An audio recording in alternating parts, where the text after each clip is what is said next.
Natasha Denona has just announced her new palette called the Golden Palette. That is actually a midi version of the big gold palette.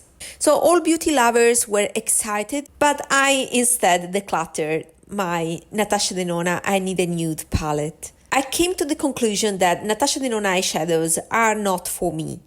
So I'll divide this video in two parts. In the first part, I will talk about my experience with I Need a Nude palette and why I decided to declutter it. And in the second part, I'll show you the new Golden palette, the shades that are in common with the glorious original gold palette that I own, and I'll share with you my conclusions.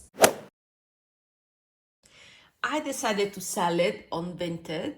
I always leave my Vinted link down below. When this palette was released, I was immediately drawn by it because it's my perfect pink palette.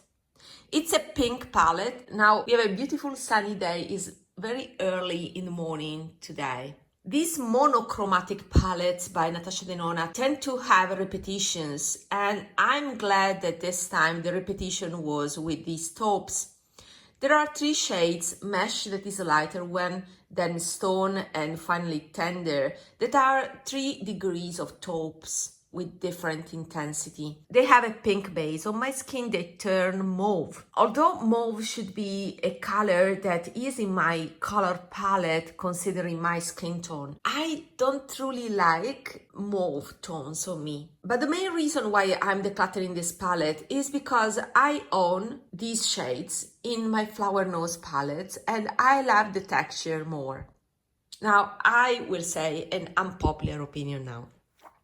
Natasha Denona has become famous because of those big palettes. How much it was? 28 eyeshadows for $129, $125 in the beginning, I think. And she broke for the first time that $100 threshold for a palette. Those palettes were released in 2017. I was there. I purchased not those big palettes, but I purchased a bunch of quints. Do you remember? Because quints were color stories that were extracted from those big palettes. There was a green-brown palette and a purple-blue palette. They are still around, but the reason why those palettes were very high cost, it was because there was a ton of product.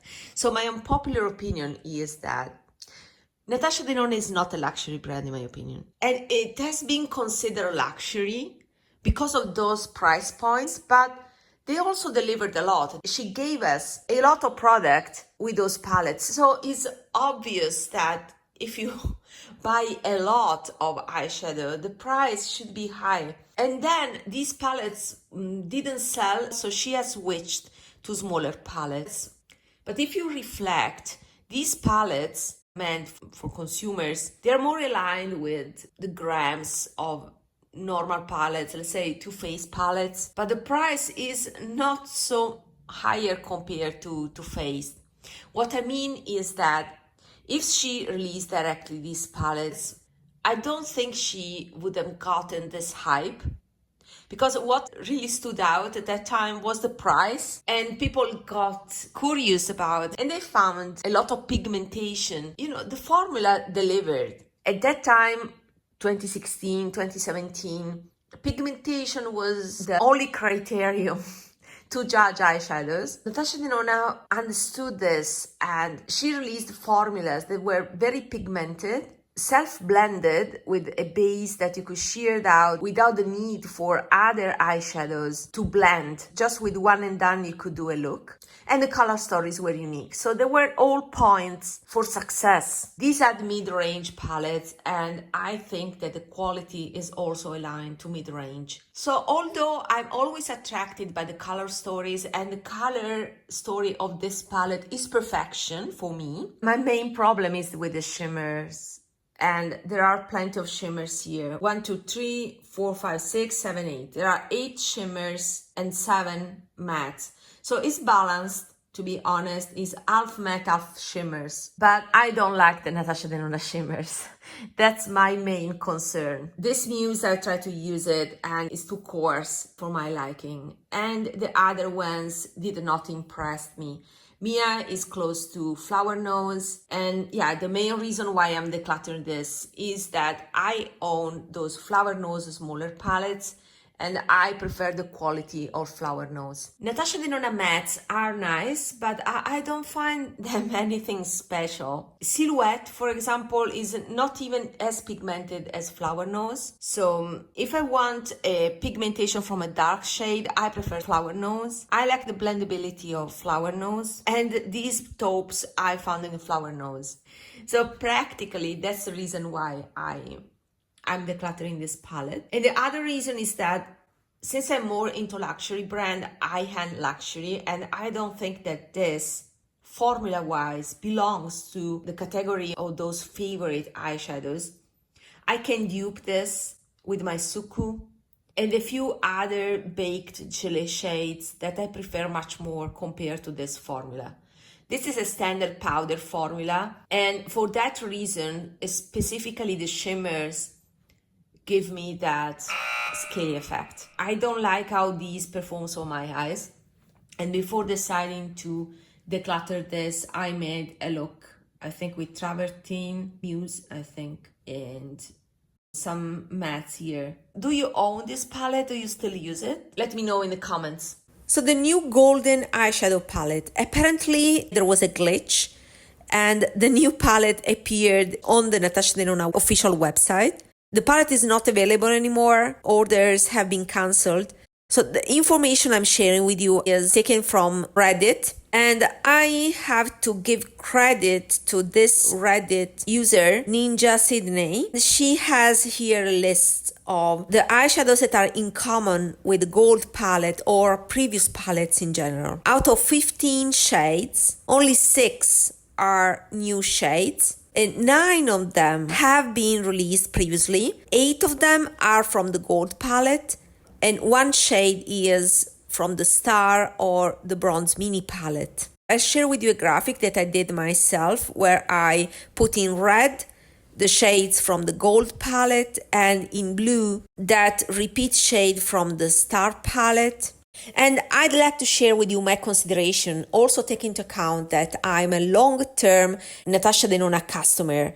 When Natasha Denona released her first eyeshadows, it was fall 2016, and I was there ready to purchase her first releases. So I followed all the evolution of her eyeshadows and her products in general. So these are my conclusions. In my opinion, the gold palette, the original gold palette, and the lila or lila palettes are the best ones. But for a person like me with fair light skin, I found that those palettes were too dark. They lacked fair shades. She's kind of re-releasing staples, her iconic palettes in the midi form. That is the way I'm seeing this new golden palette. Those golden shades are very appropriate for summer. She also included fair shades in the golden palette. And I think that this golden eyeshadow palette is the counterpart of the I Need a Nude palette. While I Need a Nude palette was more with cool rosy undertones, now the golden palette would suit the most people with warmer undertones. And I think the golden has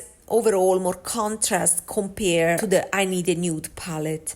My conclusion is, if you own the gold palette already, you don't need this one. And not just because you have most of the shades from the gold palette, but also because I think what makes the gold palette unique are not these shades that are included here, but the gold palette includes that teal blue and those lime greenish golds. Now with the golden midi palette, we have no pops of colors, so it's more a monochromatic choice. As I said, the warmer yellow counterpart of the I Need a Nude palette.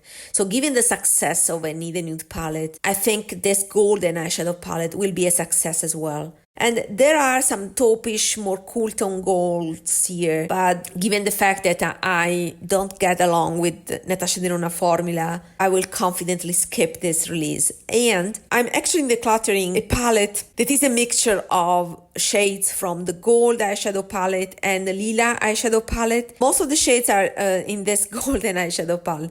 If you're interested to try these shades for cheap, keep an eye on my Vinted account, and this Natasha Denona palette will appear there for a very cheap price. I came to the conclusion that no matter how much I want to love Natasha Denona eyeshadows, they simply are not for me. There's space for everybody, and so I'm glad that they are in the market and that they are successful because they can fulfill the need of people that have different preferences than me.